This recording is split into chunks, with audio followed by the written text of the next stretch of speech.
Hello friends, आपण जे काही लोकसंख्याशास्त्र बघत आहोत त्याच्यामधले आपण मुद्दे बघत आहोत. मग याच्यामध्ये वेगवान उत्सवाडीचा जो काही काळ आहे तो 1951 ते 81 असा आहे. मग 1951 मध्ये मृत्यूदरामध्ये वेगाने घट झालेली होती आणि जन्मदर जो आहे तो उच्च स्तर राहिलेला आहे. आणि या काळामध्ये मग लोकसंख्या खूप उच्च दराने वाढलेली होती. मग या काळात लोकसंख्येचा विस्फोट असं म्हटलेलं आहे त्यांनी. म्हणजे दोन्ही सेम प्रमाणामध्ये मृत्यूदरामध्ये वेगाने घट झाली आणि जन्मदर उच्च स्तरावर राहिले, त्यामुळे त्याला लोकसंख्या खूप दराने वाढलेली होती. त्यामुळे तिथे त्यांनी लोकसंख्येच्या विस्फोटाचा काळ असं त्यात त्यांनी म्हटलेलं आहे. तिथे ती कन्सेप्ट ती आहे. आणि 1951 ते 81चा जो काळ आहे त्या मृत्यूदर जो 27 प्रति हजारावरून 12 प्रति हजारपर्यंत घसरलेला आहे. आणि मात्र जन्मदर जो आहे तो 40 प्रति हजारावरून केवळ 34,000पर्यंत घसरलेला होता. त्यामुळे लोकसंख्येच्या नैसर्गिक वाढीचा जो दर आहे तो 13हून 22 प्रति हजारपर्यंत वाढलेला आहे. आणि वरील कारणामुळे मग 1951 ते 1981 दरम्यान लोकसंख्या ही 361 दशलक्षाहून 683.3 दशलक्षापर्यंत वाढलेली आहे. आणि लोकसंख्या वाढीचा दर आहे तो 1951 ते 61 मध्ये 21.64 आहे आणि 1961 ते 71 मध्ये 24.80 आहे. मग 1971 ते 81 मध्ये 24.66% ठरलेलं आहे. आणि ही प्रचंड लोकसंख्या आहे ती वाढती झालेली आहे. ती आरोग्य सुविधांमध्ये सुधारणा झालेल्या आहेत. लोकांच्या राहणीमान दर्जामध्ये झालेल्या वाढीमुळे सुद्धा ही घटून आलेली आहे. आणि जन्मदरातील घटीच्या तुलनेमध्ये मृत्यूदर सुद्धा इथे वेगाने घसरला आहे. लोकसंख्येची जी वाढ आहे ती नैसर्गिक वाढ तीव्रतेने झालेली होती. त्यामुळे या वाढीस जननाधारित वाढ असं म्हटलेलं आहे. इथे ही कन्सेप्ट आहे. आता हा सेन्सस मधला जो काही शब्द आहे किंवा हा पूर्ण घेण्याचा विचार काय आहे याच्या मागे, तर आपल्या सेन्सस टॉपिक आहे जो परीक्षेमध्ये बऱ्याचदा विचारला जातो किंवा त्या अनुसार आपण बऱ्याचदा खूप म्हणजे GSचा अभ्यास करताना खूप वाचत असतो. परंतु जे मेन टॉपिक आहे जे आपल्या एक्झामला येणारच आहे त्याच्यावर आपण फोकस केला पाहिजे की आपले त्यामध्ये मार्क जाणार नाहीत. या अनुषंगाने आपण हे सगळं बघत आहोत. मग याच्यामध्ये उच्च वाढ मात्र जी काही घसरत्या दराची स्पष्ट चिन्ह आहेत. मग जी दर्शवणारा जो काही काळ आहे मग 1981 ते 2011 असा period of high growth with defined science of slowing down आहे. मग 1981 नंतर भारताची लोकसंख्या जरी वाढलेली असली तरी वाढीचा जो काही दर आहे तो घसरत आहे. आणि 1981 साली मग 683.3 दशलक्ष असलेली लोकसंख्या जी आहे ती 2001 साली 102.87 कोटी, तर 2011 साली ती 121.5 कोटी इतकी झालेली आहे. आणि 1981 ते 91 दरम्यानचं मग 23.87% आहे. आणि 91 ते 2001 दरम्यानचा आहे तो 21.54% आहे. आणि 2001 ते 2011 दरम्यान मग 17.69% अशी ही कमी झालेली आहे. आणि 1981 ते 2001 म्हणजे जवळजवळ इथे 20 वर्षाचा कालावधी जर घेतला तर जन्मदराचा वेग जो आहे ते घसरलेला आहे वेगाने. आणि 32 प्रति हजारहून 26 प्रति हजारपर्यंत इथे जन्मदर आहे तो. आणि मृत्यूदर आहे तो तुलनेने कमी प्रमाणात घसरलेला आहे. आणि 12 प्रति हजारावरून 9 प्रति हजारापर्यंत इथे झालेला आहे. आणि नैसर्गिक वाढीचा जो काही दर आहे तो 22 प्रति हजारावरून 17 प्रति हजारपर्यंत घसरलेला आहे. आणि ही घसरण जी आहे ती सरकारच्या अन्य नियंत्रणाचे सकारात्मक प्रयत्न आणि लोकांच्या छोट्या कुटुंबाकडे असलेला स्वतःचा कल जो आहे याचा परिणाम आहे. लोकसंख्येचं जे काही डिस्ट्रीब्युशन आहे किंवा पॉप्युलेशन डिस्ट्रीब्युशन जे आहे ते आपण बघणार आहोत. मग 2011च्या जनगणनेने जाहीर केलेले जो काही तात्पुरत्या आकड्यानुसार भारताची लोकसंख्या जी आहे ती इथे दिलेली आहे त्यांनी. मग मात्र भारताच्या लोकसंख्येची जी म्हणजे 125 कोटी जी आहे ती याच्यावर पूर्वी प्रश्नसुद्धा विचारलेला आहे. आणि मात्र भारताच्या लोकसंख्येचे राज्यनिहाय वितरण जे आहे ते अगदी असमान आहे. आणि देशाच्या लोकसंख्येच्या वितरणाचा अभ्यास हा 2 प्रकारे अभ्यासला जातो. मग निरपेक्ष मूल्यानुसार मग इथे लोकसंख्येच्या दृष्टीने पहिली 5 राज्य जी आहेत मग देशाच्या एकूण लोकसंख्येपैकी सुमारे 50% लोकसंख्या ही इथे एकवटलेली आहे. मग ते कोणते आहेत? मग UP फर्स्ट असणारच, जे आपल्या महाराष्ट्रामध्ये त्यांचा खूप मोठ्या प्रमाणामध्ये लोंढा येत असतो. तिकडचा बिझनेस कॉरिडॉर डेव्हलप नाही त्याच्यामुळे ते त्याचं मेन कारण आहे. मग 16.59% आहे ते. त्याच्यानंतर महाराष्ट्र आहे तो 11.24 कोटी आहे, 9.28%. बिहार आहे त्यानंतर थर्डमध्ये 10.41 कोटी. पश्चिम बंगाल आहे 9.13 कोटी आणि आंध्र प्रदेश आहे त्यानंतर मग 8.46 कोटी. निरपेक्ष मूल्यानुसार वितरण जे आहे मग देशाच्या एकूण लोकसंख्येपैकी 10% लोकसंख्या राहत असलेले एकच राज्य आहे ते UP आहे. मग एकूण लोकसंख्येपैकी 5 ते 10% दरम्यान लोकसंख्या असलेली 8 राज्य आहेत. महाराष्ट्र, बिहार, पश्चिम बंगाल, आंध्र प्रदेश, मध्य प्रदेश, तमिळनाडू, राजस्थान आणि कर्नाटक. आणि एकूण लोकसंख्येपैकी मग 1 ते 5% दरम्यान लोकसंख्या असलेली राज्य कोणती आहेत? मग ते 100% केंद्रशासित प्रदेशामध्ये असणार. मग गुजरात याच्यामध्ये केंद्रशासित प्रदेश नाही आहेत, आहेत, दिल्ली आहे इथे, गुजरात आहे, ओरिसा आहे, केरळ आहे, झारखंड आहे, आसाम आहे, पंजाब आहे, छत्तीसगड आहे, हरियाणा आहे, दिल्ली आहे आणि जम्मू काश्मीर आहे. आता उर्वरित 16 राज्य आणि किंवा केंद्रशासित प्रदेशांमध्ये एकूण लोकसंख्येपैकी प्रत्येकी 1% होऊन कमी लोकसंख्या राहते. म्हणजे 1% पेक्षाही कमी जी काही लोकसंख्या असलेली राज्य आहेत, मग ती उर्वरित 16 राज्य आहेत, मग उरलेली जी काही आहे ती, आणि मग केंद्रशासित प्रदेश आहेत, मग त्यांच्यामध्ये ही लोकसंख्या राहते. मग इथे लोकसंख्येची घनता म्हणजे नेमकं काय आहे? मग लोकसंख्येच्या घनतेच्या आधारावर लोकसंख्येच्या वितरणातील असमानता अधिक चांगल्या प्रकारे समजते. लोकसंख्येची घनता म्हणजे प्रति चौरस किलोमीटर जे काही क्षेत्र असतं त्यामागील लोकसंख्या होय असं आहे याचं. आणि दुसऱ्या भाषेमध्ये समजावलं गेलं तर मग देशाच्या एकूण लोकसंख्या जी काय, मग एकूण लोकसंख्येच्या देशाच्या एकूण क्षेत्रफळाशी असलेलं जे काही प्रमाण असतं म्हणजे देशाच्या लोकसंख्येची जी काही घनता आहे.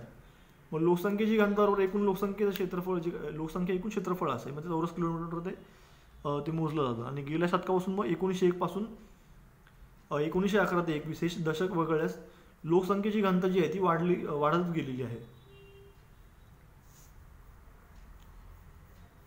आणि याच्यामध्ये मग 1901 मध्ये नंतर मग 51 ते 2011 दरम्यान ती सुमारे 3.25 पटीने वाढलेली आहे आणि 1901 ते 61 मध्ये 1.5 पटीने वाढलेली आहे. आणि मग घनता जी आहे, मग घनतेची वर्ष दिलेली आहेत. 1901 मध्ये आहे, मग 2011 मध्ये किती आहे ते आपल्याला करंटमध्ये महत्त्वाचं आहे. ते पूर्वीचे काही एवढी इम्पॉर्टंट नाही आहेत, परंतु 2011चा आहे ते 382 आहे आणि 2001चा आहे ते प्रति चौरस किलोमीटर ते 325 आहे. मग वरील तक्त्यावरून ध्यानात घेता असे आहे की भारताच्या लोकसंख्येची घनता आहे ती खूप उच्च असून ती अतिवेगाने वाढत आहे. आणि 2001 ते 11 या दशकामध्ये प्रति चौरस किलोमीटर व्यक्तींची संख्या जी आहे ती 57 ने वाढलेली आहे. हे मुद्दा इथे महत्त्वाचा आहे. आणि मग प्रत्येक चौरस किलोमीटर क्षेत्राला 57 अधिक लोकांचा भार सहन करावा लागत आहे. 57 पब्लिक असं येते स्क्वेअरमध्ये अधिक आहे.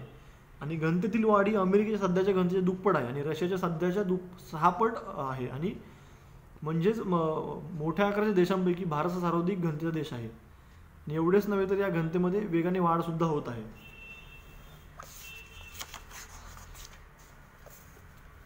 याच्यामध्ये एक टेबल दिलेला आहे की खूप कमी घनतेची राज्य आहेत, खूप आणि कमी घनतेची राज्य, मध्यम घनतेची राज्य आहेत, उच्च घनतेची राज्य आहेत आणि अत्युच्च घनतेची राज्य आहेत. आणि मग भारताची घनता आहे ती 2011 नुसार मग 382 हे लक्षात ठेवा. आणि मग इथे प्रत्येक आता वाचून दाखवण्याची तशी गरज नाही आहे, तुम्ही ते पुस्तकामध्ये सुद्धा वाचू शकता. मग घनतेसाठी मग राज्यनिहाय वितरण जे आहे, मग इथे तुम्ही हा व्हिडिओ जो आहे तो व्हिडिओ पॉज करून सुद्धा आपल्याला इथे तुम्हाला ती वाचता येईल. मग भारताची एकंदरीत घनता जी आहे ती जरी 382 व्यक्ती प्रति चौरस किलोमीटर असली तरी घनतेचे राज्यनिहाय वितरण ते अत्यंत असमान आहे. मग त्यामध्ये अरुणाचल प्रदेश जे काही आहे मग याच्यामध्ये केवळ 17 पासून बिहारच्या 1106 व्यक्तीपर्यंत सुद्धा इथे फरक आढळतो. आणि मग खूप कमी घनतेची राज्य मग याच्यामध्ये दिलेली आहेत. मग त्यामध्ये अरुणाचल प्रदेश आहे, अंदमान निकोबार बेट आहे, यांची 17 आहे अरुणाचल प्रदेशची. अंदमान निकोबार बेटामध्ये 46 आहे आणि मिझोराम आहे 52 आणि सिक्कीम आहे 86. मग याचं कारण इथे आपण लक्षात घेतलं जे नेमकं कारण काय आहे कमी घनतेचं असलेलं. तर मग अरुणाचल प्रदेश आणि मिझोराम ही ईशान्येकडील दूरस्थ आणि दुर्गम राज्य असून सिक्कीम हे डोंगरी राज्य म्हणजे पहाडी भाग आहे पूर्णपणे. आणि अंदमान निकोबार आहे ते मुख्य भूमी असून दूर असलेली अल्पविकसित आहेत आणि उष्ण आणि आर्द्र हवामानाची ही बेट असल्यामुळे इथे घनता ही अत्यल्प आहे. मग कमी घनतेची जी राज्य आहेत ती 101 ते 250 अशी व्यक्ती किंवा चौरस किलोमीटर दरम्यानच्या क्षेत्रांना कमी घनतेची क्षेत्र असे म्हणतात. मग 101 ते 200 व्यक्ती प्रति चौरस किलोमीटरची कमी घनतेची क्षेत्र कोणते आहेत नेमकी? मग मणिपूर आहे, मणिपूर नंतर मग नागालँड आहे आणि हिमाचल प्रदेश आहे, जम्मू काश्मीर आहे, मेघालय आहे, छत्तीसगड आहे, उत्तराखंड आहे, राजस्थान आणि MP आहे. आणि याच्यामध्ये मग मेघालय, मणिपूरमध्ये पण आणि नागालँड आणि ही सुद्धा मग सेम इश्यू आहे. डोंगराळ भाग आहे, वनाच्छादित राणी आहेत, फॉरेस्ट आहे खूप तिथे. आणि जम्मू काश्मीरमध्ये सुद्धा मग उच्च घनतेचा आधार देऊ शकत नाहीत हिमाचल प्रदेश आणि उत्तराखंड जे आहे. जम्मू काश्मीरमध्ये केवळ मग जम्मू क्षेत्र आणि काश्मीर खोरे दाट लोकवस्तीचे आहेत. मग कारगिल असेल, लेह आणि येथील घनता ही 10 पेक्षाही कमी आहे. आणि राजस्थानमध्ये मग गेलं मग राजस्थानमध्ये वेस्टमध्ये सुद्धा मग वाळवंटी भागामुळे 50 पेक्षाही कमी घनता आहे तिथे आणि पूर्व आणि ईशान्य भागामध्ये तुलनेने अधिकच घनता आढळते.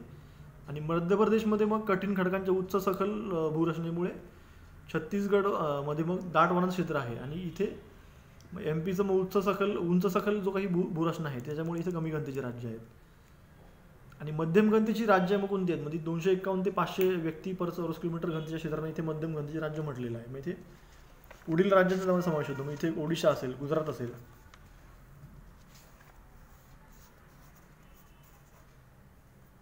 आंध्र प्रदेश आहे, कर्नाटक आहे, त्रिपुरा आहे, महाराष्ट्र, आसाम, गोवा आहे. आणि त्याची कारणे जी आहेत ती मग इथे ही क्षेत्र परस्परापासून दूर जरी असली त्यांच्या मध्यम घनतेची कारणे वेगवेगळी आहेत. मग आसाममध्ये चहाचे मळे आहेत, मग आंध्र प्रदेश आणि कर्नाटकमध्ये आणि झारखंडमध्ये कृषी आणि खनिज संसाधनं आहेत आणि महाराष्ट्र आणि गुजरातमध्ये इंडस्ट्रियल कॉरिडॉर जो काही आहे तो डेव्हलप आहे खूप. म्हणजे आपल्याकडे येणारा जो काही UP बिहार किंवा वेस्ट बेंगॉल इतर राज्यातून येणारी जी काही पब्लिक आहे त्याच्यामुळे मग इथे शहरीकरण झालेलं बघायला मिळतं आपल्याला. मग त्रिपुरामध्ये ईशान्येकडील राज्यामध्ये सपाट प्रदेश सुद्धा विस्तृत आहे आणि पंजाब आणि हरियाणामध्ये कृषीची काही प्रगती आहे ती उत्तम आहे, त्याच्यामुळे मग इथे घनता जास्त असते.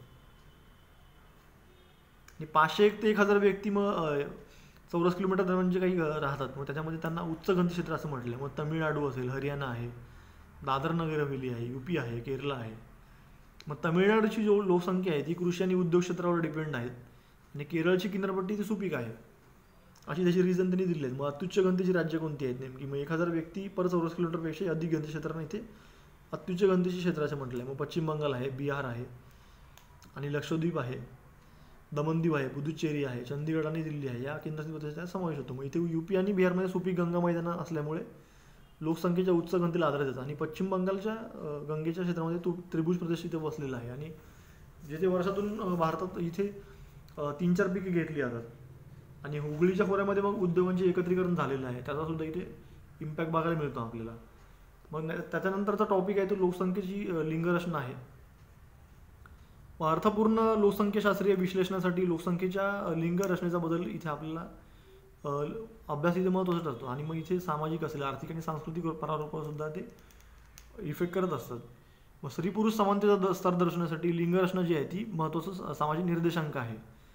आणि लिंगरचना ही लिंग गुणोत्तर किंवा स्त्री पुरुष गुणोत्तर आहे यावरून दर्शवली जाते. आणि लिंग गुणोत्तर म्हणजे नेमकं काय आहे? मग लोकसंख्येतील 1000 पुरुषांच्या मागे जी स्त्रियांची संख्या असते त्याला इथे लिंग गुणोत्तर असं म्हटलं जातं. म्हणजे स्त्रियांची एकूण लोकसंख्या आणि पुरुषांची एकूण लोकसंख्या आहे 1000. म्हणजे 1000 पुरुषांचं जे काही प्रमाण आहे त्याच्यामागे स्त्रियांचं प्रमाण मोजलं जातं, त्यानुसार मग हा लिंग गुणोत्तर काढतात. भारताचं लिंग गुणोत्तर किती आहे? मग 943 आहे. म्हणजे 943 म्हणजे 1000च्या पाठीमागे असलेल्या स्त्रियांची संख्या जी आहे ती. आणि एका देशाचे मग लिंग गुणोत्तर जे आहे म्हणजे ते इंटरप्लेवर आधारित असतात. आणि मग 1000पेक्षाही कमीच भारताचं लिंग गुणोत्तर हे 1000पेक्षा नेहमीच कमी राहिलेलं आहे. आणि 20व्या शतकामध्ये काही दशक सोडल्यास लिंग गुणोत्तर कमी होण्याचा कल दिसून येतो. आणि मग इथे त्यांनी खाली टेबल दिलेला आहे ते पूर्णपणे, तो टेबल तुम्ही व्हिडिओ पॉज करून इथे नंतर वाचू शकता. पूर्ण वाचण्याची माझ्याकडे काही गरज नाही तशी वेळेच्या अनुषंगाने. हा पूर्ण टेबल दिला. राष्ट्रीय सरासरीपेक्षा मग इथे अधिक लिंग गुणोत्तर असलेली राज्य आहेत आणि राष्ट्रीय सरासरीपेक्षा कमी लिंग गुणोत्तर असलेली राज्य आहेत.